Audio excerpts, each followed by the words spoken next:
Hello పిల్లలు, మనవలు వచ్చి కూర్చోండి. మనం పట్టి విక్రమార్క కథ చెప్పుకుందాం. ఈ విక్రమార్కుడు దేవేంద్రుడిచ్చిన దేవతా సింహాసనం అది. అది చాలా పరమ పవిత్రమైంది, చాలా మహిమ కలది. అది ఎక్కడానికి కూడా ఎవరికీ అర్హత ఉండదు ఆ విక్రమార్కుడికి తప్పించి. అటువంటి సింహాసనాన్ని ఇచ్చి పంపించారు. అవన్నీ కూడా తమ్ముడు అడిగాడు బట్టి. అక్కడ ఏమేం జరిగింది? అక్కడ విశేషాలేమిటి? ఆ దేవలోకం ఎలా ఉంది? నువ్వేమేం చూసావు? అన్నీ అడిగితే అన్ని వివరాలు చెప్పాడు. చెప్పి బట్టి "నేనో తెలివి తక్కువ పని చేశానయ్యా" అన్నాడు. "ఏమిటన్నా?" అన్నాడు. "నా బుద్ధికప్పుడు తట్టలేదు. నాకు దేవేంద్రుడు 1000 సంవత్సరాలు ఈ సింహాసనం మీద కూర్చుని రాజ్యపాలన చెయ్యి అని చెప్పి నాకు వరం ఇచ్చాడు. 1000 సంవత్సరాలు ఇచ్చాడాయన జీవితకాలం అని ఆనందించాను తప్పించి, నేను 1000 సంవత్సరాలు బతికుండి రాజ్యం పాలించేటప్పుడు నువ్వుండవు కదా! నీకు 1000 సంవత్సరాల ఆయుర్దాయం ఉండదు కదా! అనే ఆలోచన నాకు రాలేదు. అప్పుడే ఆ ఆలోచన వచ్చిందంటే, నేను దేవేంద్రుల వారిని నా తం నా మంత్రి భట్టి కూడా ఉంటే నాతోటి పాటు, నేను ఆనందంగా రాజ్యపాలన చేయగలను ఆయన ఇచ్చిన సలహాలతోటి. అంతేనే కానీ నేను ఒక్కడినే 1000 సంవత్సరాలు రాజ్యపాలన చేయలేను. నా తమ్ముడు కూడా బతికి ఆ 1000 సంవత్సరాల ఆయుర్దాయం ఆయనకు కూడా ఇయ్యని అడిగితే, ఆయన తప్పకుండా ఇచ్చేవాడు నాకు. నా కోరిక తీర్చేవాడాయన. కానీ నేను అలా అడగలేకపోయాను. అప్పుడు నువ్వు గుర్తు రాలేదురా తమ్ముడు నాకు. ఆ సమయంలో నేను నీ గురించి ప్రస్తావించలేకపోయాను ఆ దేవేంద్రుల వారితోటి. నీకు కూడా అలాంటి వరం తీసుకుని ఉంటే ఎంత బాగుండేదో కదా అని చెప్పి బాధపడుతున్నానురా అన్నాడు. నేను ఎన్నాళ్ళు జీవించుంటే ఏం ప్రయోజనం ఉంటుంది? నువ్వు లేకపోతే ఈ రాజ్యం నేను ఎలా పరిపాలించగలనురా? నువ్వు అన్నీ చక్కగా నాకు తోడుగా ఉండి చూస్తూ చెప్తూ ఉంటావు కనుక ఉపాయాలు అవేను నేను ఆనందంగా ఎంతో ప్రజారంజకంగా పరిపాలించగలుగుతున్నాను. అదొక్కటే నాకు దిగులుగా ఉందిరా అన్నాడు. అన్నయ్య, నువ్వేం బాధపడకు ఓ మహారాజా. నేను ఇప్పుడే బయలుదేరి వెళ్ళి అక్కడ మనకి దేవత ఉంది కదా అమ్మవారు. ఆ అమ్మవారి గుళ్ళో కూర్చుని నేను తపస్సు చేస్తాను. ఆ తపస్సులో కూర్చుని ఉంటాను. తపస్సు చేసి ఆ కాళికాదేవిని మెప్పించి నేను కూడా వరం తెచ్చుకుని వస్తాను. నువ్వు చింతించకని చెప్పి అన్నగారికి చెప్పి ఈయన బయలుదేరి ఈ బట్టి మనం అయిపోయిన దాని గురించి ఆలోచిస్తూ కూర్చుంటే ఎలాగ తమ్ముడు అన్నయ్య? జరగబోయేది చూసుకోవాలి కదా! అంచేత నేను వెడతాను, వెళ్ళి తపస్సు చేసుకుని నేను వరాన్ని పొందొస్తాను అని చెప్పాడు.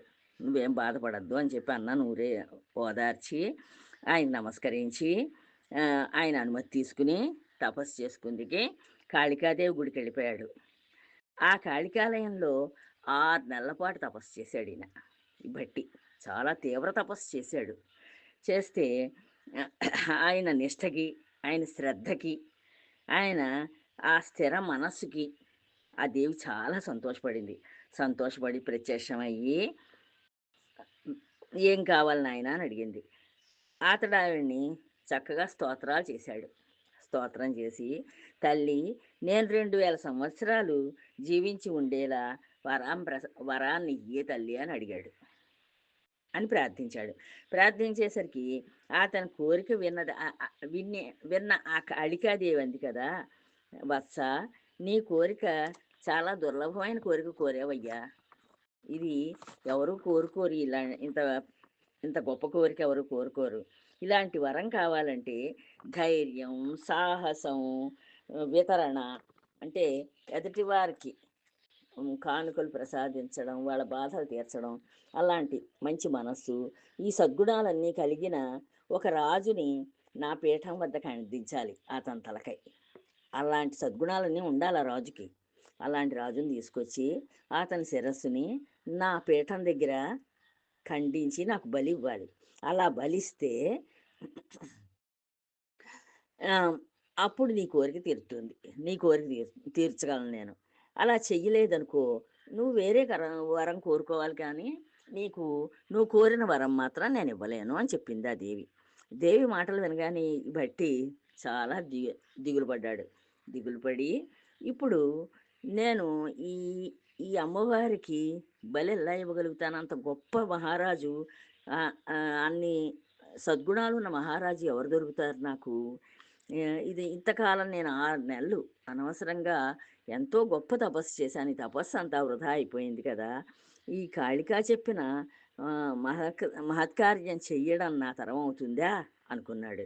సకల సద్గుణాలు కల రాజు ఎవరు నా కోసం తన ప్రాణాలనర్పిస్తారు చెప్పండి? నా కోరిక కోసానని సకల సద్గుణాలు ఉన్న రాజొచ్చి ఇక్కడ అమ్మవారికి తన ప్రాణాలని నా కోసాన అర్పిస్తాడా? అని చెప్పి ఇన్ని రకాలుగా ఆలోచించుకున్నాడు. అన్న విక్రమార్కుడొక్కడే ఇలా చేయగలడు. ఆయనే అన్ని సద్గుణాలు ఉన్నవాడు. కానీ ఆయన లేకపోతే నేనెలా బతకగలను? అనుకున్నాడు మళ్ళీను. అతనికి చెప్తే ఏమనుకుంటాడో ఏమిటో? తీరా చేసి నేనిలా చెప్పాననుకో, చెప్తే ఆయన ఏమనుకుంటాడో? ఒకవేళ అంగీకరించి ప్రాణత్యాగానికి సిద్ధపడ్డాడనుకో, అలా అంత గొప్ప చక్రవర్తిని నేను ఈ అమ్మవారికి బలిచ్చేస్తే నాకు ప్రయోజనం ఏమిటి? దానివల్ల ఒక పని చేస్తున్నామంటే ప్రయోజనం ఉండాలి కదా! ప్రయోజనం లేని పనులు చేసి ఉపయోగమే ఉంటుంది అని మళ్ళీ ఆలోచిస్తూ కూర్చున్నాడు. ఆలోచించి, తల్లి నాకు మరే వరము అక్కర్లేదు. నాకు నువ్వు ఏ వరం ఇవ్వద్దు తల్లి. నువ్వు చెప్పిన లక్షణాలు గలవాడు విక్రమార్కుడొక్కడే. నాకు తెలుసున్నంత మటికి నువ్వు చెప్పిన ఆ సుగుణ సంపదలన్నీ ఉన్నవాడు విక్రమార్కుడొక్కడే ఉన్నాడు. అతనితో ఆలోచించి తర్వాత చెబుతాను నేను అన్నాడు ఈయన. ఆలోచించి చెప్తానని చెప్పి ఆయన ఆవిడ అంతర్ధానం అయిపోయింది ఆ అమ్మవారు. ఈయనేమోను కొంచెం బాధపడుతూ ఇంటికి చేరుకున్నాడు. ఇంటికి చేరుకునేసరికి ఈయన మొహం చూసేసరికి విక్రమార్కుడికి అర్థమైపోయింది. అర్థమైపోయి తమ్ముడు ఏమైంది అని అడిగాడు విక్రమార్కుడు. అప్పుడు బయటికి చెప్పాడనమాట. జరిగిందంతా చెప్పాడు. ఇది సంగతి అన్నయ్య. ఇప్పుడు నాకేం చెయ్యాలో తోచక ఇలా బాధపడుతున్నాను అన్నాడు. అంటే అప్పుడు విక్రమార్కుడు అన్నాడు, అది విన్నాడు. విని, దీనికంత విచారం దేనికి తమ్ముడు? ఇది గొప్ప కార్యం కాదు. పద. ఇది నాకు చాలా తేలికమాటి పని. అంటే ఆయన భగవంతుడికి అలాగా శిరస్సుని అప్పగించి తన ప్రాణాలు అప్పగించడం ఆయనకేం పెద్దగా బాధని అనిపించలేదు విక్రమార్కుడికి. నా పద వెళ్ళిపోదాం. ఏం ఆలస్యం చేయకు అని చెప్పి కాళికాదేవికి నేను అర్పిస్తాను నా శిరస్సుని. మన వంశం నిలబడ్డానికి నేనైతేనే నువ్వైతేనే, వీళ్ళిద్దరూ అన్నతమ్ములే కదా, ఒకే తండ్రి పిల్లలు. తల్లులు వేరు కానీ తండ్రి ఒకడే కదా మరి. అంచేత మన వంశం నిలబడాలంటే నువ్వు బతికున్నా సరే పర్వాలేదు, నేను బతికున్నా పర్వాలేదు అని చెప్పాడనమాట ఆయన విక్రమార్కుడు. నువ్వు బాధపడద్దు అని చెప్పాడు. చెప్పి ఈ భట్టిని ఓదార్చాడు, ధైర్యం చెప్పాడు. చెప్పి వినకుండా కాళికాలయానికి బయలుదేరేశాడు ఆయన విక్రమార్కుడు. బయలుదేరేసేసరికి ఇంకా ఈ భట్టి ఒక్కడు ఆయన అక్కడికి వెళ్ళి ఏం చేసుకుంటాడో అని చెప్పి ఈయన భయపడుతూ ఈ భట్టి కూడా ఆయన్ని వెంబడించి వెళ్ళాడు కాళికాలయానికి. వెళ్ళి ఇద్దరు ఈ అమ్మవారికి నమస్కారం చేసుకుని రాజు తమ్ముడిని చూసి, బట్టి నువ్వు సంకోచించకు, నువ్వేమీ ఆలోచించద్దు, అసలు ఆలోచించకుండా ఇదిగో ఖడ్గం, నా ఖడ్గం ఇదిగో నా దగ్గరే ఉంది. ఈ పరాశక్తికి ఎంతో ప్రీతి కలిగేటట్లుగాను వేగంగా నా మెడ నరుకు. ఆవిడెంతో సంతోషపడాలి, అంతేని కానీ నువ్వు బాధపడుతూ నన్ను నరకద్దు. ఆవిడకి ప్రీతి కలిగేటట్లుగా నువ్వు సంతోషంతో నా తల నరికేసేయి అని చెప్పాడు. అని బలిపీఠం ముందు తల వంచాడు. అక్కడ బలిపీఠం అని ఉందిట. ఆ బలిపీఠం మీద తల పెట్టాడు.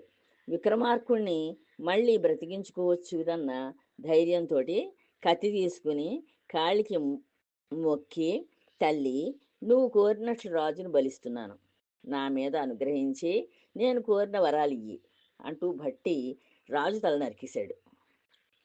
ఈ భట్టి ఏం చేశాడు? ఏం పర్వాలేదు, నేను మళ్ళీ బతికించుకోగలను అంటే అమ్మవారి కోరిక ఈయన తీరుస్తున్నాడు కదా. తీర్చినప్పుడు మళ్ళీ ఆవిడ నీకేం వరాలు కావాలో కోరుకో అంటుంది. అప్పుడు నేను మళ్ళీ నా రాజుని నేను, నా అన్నను నేను బతికించుకోగలవచ్చును అనే ఆ ధైర్యం ఆయన తెచ్చుకుని ఆయన ఆ కత్తి తీసుకుని ఈ అమ్మవారికి బలిపీఠం మీద ఈ రాజుని, విక్రమార్కుడిని నరికేశాడు కత్తితోటి. క నరికేసి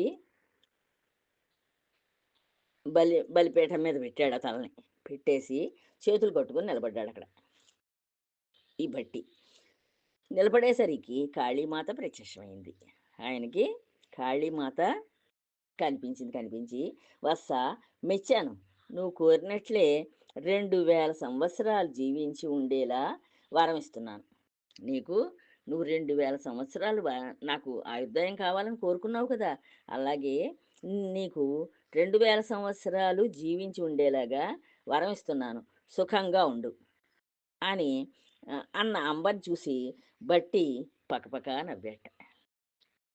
ఆవిడ ఏం చెప్పింది, "నువ్వు కోరుకున్నట్లుగానే నీకు 2000 సంవత్సరాలు ఆయుర్దాయాన్ని ఇస్తున్నాను" ఆహ్, అని చెప్పి ఈ అంబ ఆయనకు ఆయనతోటి మాట్లాడింది. మాట్లాడి చెప్పింది. చెప్పేసరికి ఈయనకి పకపక నవ్వొచ్చిందిట.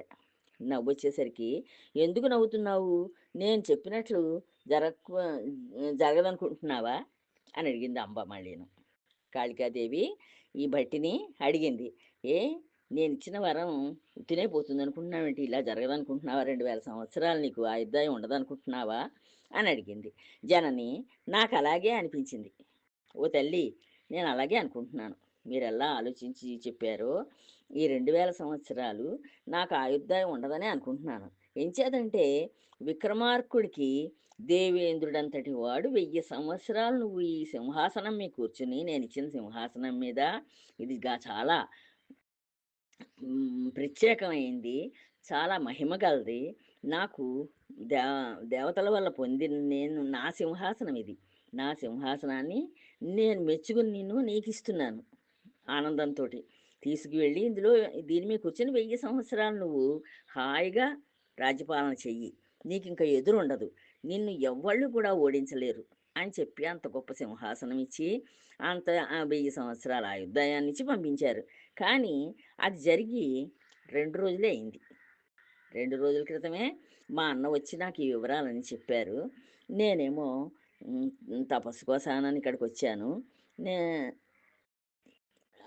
ఈ ఇవన్నీ జరిగి చాలా కొద్ది కాలమే అయింది.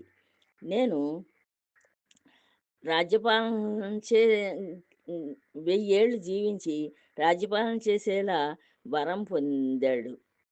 ఆ వరం ఇచ్చి 2 రోజులైనా కాకుండానే మా అన్నకి ఆ దేవేంద్రుడు ఆ వరం ఇచ్చి 2 రోజుల క్రితమే ఆయన తిరిగొచ్చాడు. మన రా ఈ రా మా రాజ్యానికి. తిరిగొచ్చి నేను వెంటనే తపస్సు మొదలుపెట్టాను. ఇంత స్వల్పకాలంలోనే ఇతనికి మరణం సంభవిస్తోంది. దేవేంద్రుడిచ్చిన వరమే పొల్లిపోయింది. ఈయనకి మర ఈయన మరణం సంభవించింది ఈయనకి, మా అన్నకి, విక్రమార్కుడికి. ఇంకా దేవేంద్రుడి మాటే అబద్ధమైనప్పుడు, ఇప్పుడు మీరిచ్చింది జరుగుతుందని మీ మాట మాత్రం నిలుస్తుందని నేనెలా నమ్మగలుగుతాను అని చెప్పి అడిగాడు. ఆ వరంలాగే ఇది కూడా అవుతుందని నవ్వొచ్చింది. అందుకోసాన్ని నవ్వాను తల్లి అని చెప్పాడు. "తప్పు లేదు గదా!" అన్నాడు. నేను నవ్విన దాంట్లో తప్పు లేదు కదా! దేవేంద్రుడి వరమే మరి ఇలాగా వమ్మైనప్పుడు, ఇంకా మీరిచ్చిన వరం కూడా ఇలాగే అవుతుందేమో! ఆయన దేవతల రాజు. ఆయనిచ్చిన వరం 2 రోజుల్లోనే అది తీరిపోయింది. 1000 సంవత్సరాల ఆయుర్దాయం అని ఇచ్చారాయన. ఏది 1000 కాదు, 2 రోజులే బతికాడు ఆ వరం పొందాక. ఇంకా నేను 2000 సంవత్సరాలు బతుకుతానని మీరు వరం ఇచ్చారు. ఈ వరం మాత్రం ఎలాగా వస్తుందని నేను ఆనందిస్తాను. తప్పులేదు కదా! అన్నాడు. బట్టి చెప్పింది నిజమే అని గ్రహించిన కాళికాదేవి అతని వివేకానికి చాలా సంతోషించిందట. అంటే ఆయన ఆహ్, ఆవిడని అడిగిన ఆ పద్ధతి, ఆ ఆలోచన, ఆలోచన విధానానికి చాలా సంతోషపడిందట అమ్మవారు. సంతోషించి, "బట్టి, నువ్వు చెప్పింది న్యాయమే కానీ, భూమి ఆకాశాలు తలకిందులైనా సరే నా మాట తప్పదు." అప్పుడు ఆవిడ చెప్పిందన్నమాట అమ్మవారు కాళికాదేవి, "ఓ భట్టి, నువ్వు చెప్పింది న్యాయమే చెప్పావు. అక్కడ జరిగిన విషయమే చెప్పావు నువ్వు. కానీ ఈ భూమి, ఆకాశం కూడా తలకిందులైపోయినా నేనిచ్చిన మాట మాత్రం తప్పదు. దేవేంద్రుడి మాట తప్పదు. దేవేంద్రుడి మాట కూడా నిజమే అవుతుంది అని చెప్పింది. మీ ఇద్దరి ధైర్య సాహసాలని, మనోనిబ్బరాన్ని తెలుసుకోవాలనే ఇలా కోరాను. మీ ఇద్దరికీ ఎంత మనోనిగ్రహం ఉంది, ఎంత మానసిక శక్తి ఉంది తెలుసుకోవాలని చెప్పే నేను ఇలాంటి కోరికలు కోరాను. అంతేనే గాని మిమ్మల్ని బాధించడం కోసం కాదు. నీకింకా ఏదైనా వరం కావాలంటే కూడా కోరుకో. ఇంకో వరం కూడా ఇస్తాను నేను. ఇంకో వరం కూడా కోరుకో అని చెప్పి అమ్మవారు ఈ భట్టిని అడిగింది. జగదీశ్వరి, అలాంటి సుగుణశీలుడైన రాజు మరణించాక నేనెంతకాలం జీవించి ఉన్నా ప్రయోజనం ఏముంటుంది? ఆయనకి నేను మంత్రిని. ఆ భట్టి విక్రమార్కుడు చాలా గొప్ప చక్రవర్తి ఆయన. అలాంటి వాడు మరణించాడు. ఆయన మరణించిన తర్వాత ఇంక నేను ఎంతకాలం నాకు ఆయుర్దాయం ఉంటే మాత్రం దాని ఉపయోగం ఏమైనా ఉందా అమ్మా అని అడిగాడు. కనుక నా మీద దయ ఉంచి అతన్ని బతికించు. అతను ఉంటేనే నా బ్రతుకు అర్థం. విక్రమార్కుడు లేనిదే నేను 2000 సంవత్సరాలు మీరు ఇచ్చిన ఆయుర్దాయం బతికి కూడా నాకు ఉపయోగం ఏం లేదు. అంచేత మీరు నా మీద కనికరించి నా అన్నని బతికించండి. విక్రమార్కుడిని బతికించండి అని కోరుకున్నాడు. కోరుకునేసరికి అమ్మవారు అప్పుడు ఈ భట్టితోటి చెప్పారన్నమాట. భట్టి, విక్రమార్కుడి శిరస్సుని మొండెంతో చేర్చు. ఇక్కడే ఉంది కదా! ఆ శిరస్సు తెచ్చి నా పాదాల దగ్గర పెట్టావు నువ్వు. ఆ విక్రమార్కుడి శిరస్సు. ఈ శిరస్సు తీసుకుని నువ్వు మళ్ళీ ఆ మొండెం దగ్గరికి తీసుకెళ్ళి చేర్చు ఓ భట్టి అని చెప్పింది ఆవిడ కాళికాదేవి. అతను అలాగే చేశాడు. చేసేసరికి విక్రమార్కుడు చక్కగా నిద్దట్లోంచి లేచినట్లు లేచి ఎదురుగా ఉన్న దేవిని స్తుతించేట. ఈయన ఆవిడెప్పుడైతే అలా చెప్పిందో ఈ మొండానికి శిరస్సుని చేర్చాడు ఈయన బట్టి. ఆయనేమో నిద్రపోతూ ఉన్నవాళ్ళు మెలకువ వస్తే ఎలా లేచి కూర్చుంటారో అలా లేచి కూర్చుని ఆయన ఆ దేవిని స్తోత్రం చేశారట విక్రమార్కుడు. వాళ్ళిద్దరికీ సకల శ్రేయస్సు చేకూరాలని అంబ దీవించి అంతర్ధానం అయ్యాక వాళ్ళిద్దరికీ కూడా మీకిద్దరికీ సకల శ్రేయస్సులు అంటే చాలా చక్కగా రాజ్యపాలన అది జరుగుతూ మీకంతా శుభాలే కలగాలి అని ఆవిడ దీవించింది ఇద్దరిని కూడాను. దీవించి హ్మ్, ఆవిడేమో అంతర్ధానం అయిపోయింది. ఇద్దరు నగరం వెళ్ళిపోయారు. ఇద్దరు కూడా ఈ విక్రమార్కుడు, భట్టి ఇద్దరు కూడా వాళ్ళ నగరానికి చేరుకున్నారు. తర్వాత విక్రమార్కుడికి ఒక అనుమానం వచ్చింది. మళ్ళీ ఈ విక్రమార్కుడికి ఇంకో అనుమానం వచ్చిందిట. అనుమానం వచ్చి, తమ్ముడు, దేవేంద్రుడు నాకు 1000 సంవత్సరాలు ఆయుర్దాయం వరమిస్తే కాళికాదేవి నీకు 2000 సంవత్సరాలు ఆయుర్దాయాన్నిచ్చింది. నాకేమో దేవేంద్రుడు 1000 సంవత్సరాలు రాజ్యపాలన చేసుకో దీని మీద కూర్చుని ఈ సింహాసనం మీద కూర్చుని అని వరం ఇచ్చాడు. నీకేమో దేవి ఈ కాళికాదేవి 2000 సంవత్సరాలు నీకు ఆయుర్దాయాన్ని ఇచ్చింది. దీన్ని బట్టి నేను వెళ్ళిపోయిన తర్వాత గతించాక నువ్వు 1000 సంవత్సరాలు జీవించి ఉండాలి. నేను వెళ్ళిపోతాను 1000 సంవత్సరాలు అయిపోగానే. కానీ నువ్వు మాత్రం ఇంకో 1000 సంవత్సరాలు ఉండిపోతావు. ఇందుకు నువ్వు నాలాగే చింతిస్తున్నావేమో. నేను ఎలా బాధపడ్డానో తమ్ముడు నువ్వు కూడా అలా బాధపడుతున్నావేమో అని చెప్పి ఆయన అనుమానాన్ని మళ్ళీ ప్రకటన చేశాడు విక్రమార్కుడు. అప్పుడు అది విన్న భట్టు ఏం చెప్పాడంటే తల ఊపాడు. ఆయన అడిగిన దానికి ప్రశ్నకి, నువ్వు కూడా నేనెలా చింతించి బాధపడ్డానో అలాగే బాధపడుతున్నావు కదూ అని అడిగితే తల ఊపి, నిజమే కానీ దీనికి ఒక ఉపాయం ఉంది. ఆయన ఉపాయాల పుట్ట. ఈ భట్టి ఉన్నాడే ఉపాయాలు ఆయన తల నిండా ఉపాయాలే ఆయన ఆలోచనలే, మంచి మంచి ఆలోచనలు. ఆ మంచి ఆలోచనలు బుర్రలో పుట్టగానే దీనికి ఒక ఉపాయం ఉంది అని చెప్పి అన్నగారికి చెప్తున్నాడు.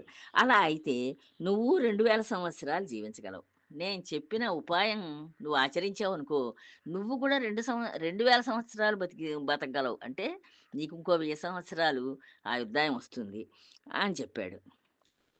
ఎలా అని అడిగాడు విక్రమార్కుడు. ఏం చేయమంటావు నన్ను? ఏం చేస్తే నాకు ఇంకో 1000 సంవత్సరాల ఆయుర్దాయం పెరుగుతుంది. నువ్వు నేను సమానంగా బతకగలుగుతాం, రాజ్యపాలన చేయగలుగుతాం. దానికి ఉపాయం ఏంటో చెప్పు అని అడిగాడు. మీరు సంవత్సరానికి 6 మాసాలే రాజ్యపాలన చేస్తూ, మిగిలిన 6 మాసాలు రాజ్యాన్ని ఇతరులకు అప్పగించండి. మీరు ఈ సింహాసనం మీద కూర్చొని 6 నెలలే రాజ్యపాలన చెయ్యండి. మిగతా 6 నెలలు ఎవళ్ళకి వాళ్ళకి మీకెవరు నమ్మకంగా ఉండి వీడు రాజుగా పనికొస్తాడు, పర్వాలేదు రాజ్యాన్ని చూడగలడు అనుకున్న వాడికి ఆ సింహాసనాన్ని అప్పగించి మీరు ఆ రా ఆహ్, ఆ 6 నెలలు ఏం చేస్తారంటే దేశ సంచారం చెయ్యండి. అంటే వీళ్ళు మారువేషాల్లో సంచరించేవారు పూర్వం రాజులు. అలా సంచరించి ఈ రాజు యొక్క రాజ్యాన్ని ఎలా పరిపాలిస్తున్నాడు, ఏమిటి వాళ్ళ కష్టసుఖాలని ప్రజలు గుంపులు గుంపులుగా చేరి సాయంకాలం పడేసరికి చెప్పుకుంటూ ఉంటారు. ఒరేయ్! మన రాజు ఈవేళ ఈ పన్ను విధించాడురా! ఈ పన్ను వల్ల మనకందరికీ చాలా బాధగా ఉందిరా అను. లేదు మనకి చక్కగా ఇవన్నీ ఇస్తానని ప్రకటన చేశాడురా! వాటి వల్ల మనకింత ఉపయోగం ఉందని ఇలా ఈ రాజ్యపాలనలో ఉండే లోపాలని, మంచిని కూడా చెప్పుకుంటూ ఉండేవారు ప్రజలందరూను. అలా ఈ ఈయన ఈ దేశ సంచారం చేయడం వల్ల ఏమవుతుందంటే, తన రాజ్యపాలన ఎలా ఉందో ఆయనకి బాగా అర్థమవుతుంది. లోపాలేమున్నాయి, అందులో ప్రజలు సంతోషించే విషయాలేమున్నాయి, వాళ్ళు సుఖపడుతున్నారా తన రాజ్యపాలన వల్ల, లేదు బాధపడుతున్నారా, ఇవన్నీ కూడా గ్రహించుకోగలుగుతాడు రాజు. అందుకోసానని "నువ్వు దేశాటనం చెయ్యి, దేశ సంచారం చెయ్యి" అని చెప్పాడు తమ్ముడు. అలా అయితే 1000 ఏళ్ళు రాజ్యపాలన చేయడానికి మరో 1000 ఏళ్ళు కూడా వస్తుంది. ఇలా 6 నెలలే కదా! ఏడానికి ఒక 6 నెలలే చేయమన్నాడు. మిగతా 6 నెలలు దేశ సంచారం చేయమన్నాడు. ఆ రాజ్యాన్ని ఇంకొకరికి అప్పగించి. అలా చేయడం వల్ల 2000 సంవత్సరాలు రాజ్యపాలన చేయమని దేవేంద్రుడు 1000 సంవత్సరాలు చేయమని చెప్పాడు కదా! సింహాసనం మీద కూర్చొని. అంచేత ఈ రెండో 1000 సంవత్సరంలో కూడా 6 నెలలే చేస్తాడు. చేస్తే అప్పటికి 2000 సంవత్సరాలు రాజ్యపాలన చేస్తే ఒక 1000 సంవత్సరాలు పూర్తవుతుంది. అంచేత నీకు కూడా మరో 1000 ఏళ్ళు నీకు కలిసొస్తుంది నీ ఆయుర్దాయానికి అని చెప్పాడు. మొత్తం 2000 ఏళ్ళు జీవించవచ్చు. నువ్వు కూడా నాతోటి సమానంగా 2000 సంవత్సరాలు జీవిస్తావన్నయ్య అని చెప్పాడు. దీనివల్ల మరో లాభం కూడా ఉంది. ఇలా చేయడం వల్ల నీకు ఇంకో లాభం కూడా ఉందన్నయ్య అని చెప్పాడు. దేశ సంచారం చేయడం వల్ల అనేక విషయాలు తెలుస్తాయి. అనేక విషయాలు కూడా తెలుస్తాయి. ఇవే కాదు, ఈ మంచి చెడు రాజ్యంలో ఉండే మంచి చెడులు తెలుస్తాయి. ఇతర రాజులు చుట్టుపక్కల ఉన్న రాజులుంటారు. పూర్వం అలా చుట్టుపక్కల మళ్ళీ చిన్న చిన్న రాజ్యాలని కొంతమంది పరిపాలిస్తూ ఉండేవారు. వాళ్ళు వీళ్ళకి పెద్ద రాజులకి కప్పాలని పన్నులు కడుతూ ఉండేవారు. ఆ రాజులు బాగా కొంచెం బలాన్ని పుంజుకున్నాక వీళ్ళ మీదకి యుద్ధం ప్రకటించడానికి కూడా హ్మ్. సంసిద్ధులవుతూ ఉండేవారు. ఇవన్నీ కూడా తెలుస్తాయి. ఇవన్నీ కూడా చెప్పుకుంటూ ఉంటారు ప్రజలు. ఆ ప్రజలు చెప్పుకునే మాటలన్నీ వినడం వల్ల ఇవన్నీ తెలుస్తాయి నీకు. అనేక విషయాలు తెలుసుకోవచ్చును అని చెప్పాడు. ఎంత తెలివైన వాడివి బట్టి అని ఈ విక్రమార్కుడు ఆయన్ని వెంటనే పొగిడాడు. "నువ్వు చెప్పినట్లే చేస్తాను." "నువ్వు చెప్పినట్లే చేస్తాను తమ్ముడు. నువ్వు ఎంత తెలివైన వాడివిరా నిజంగాను" అని అతన్ని రాజు ఎంతగానో మెచ్చుకున్నాడు. ఎంచేతంటే 1000 సంవత్సరాలు తమ్ముడే ఇచ్చాడు ఇప్పుడు ఈయనకి ఆయుర్దాయం. ఆయనకేమో దేవేంద్రుడిస్తే, ఈయనకేమో తమ్ముడిచ్చాడు ఇంకో 1000 సంవత్సరాలు ఆయన తెలివితేటలతోటి. అది మొదలు విక్రమార్కుడు సంవత్సరంలో 6 మాసాలు మాత్రమే పరిపాలన చేస్తూ, మిగిలిన 6 నెలలు రాజ్యాన్ని భట్టికి అప్పగించేవాడు. ఈ భట్టికే అప్పగించేవాడు రాజ్యాన్ని. అప్పగించి ఆయన దేశ సంచారానికి వెళ్ళిపోయేవాడు.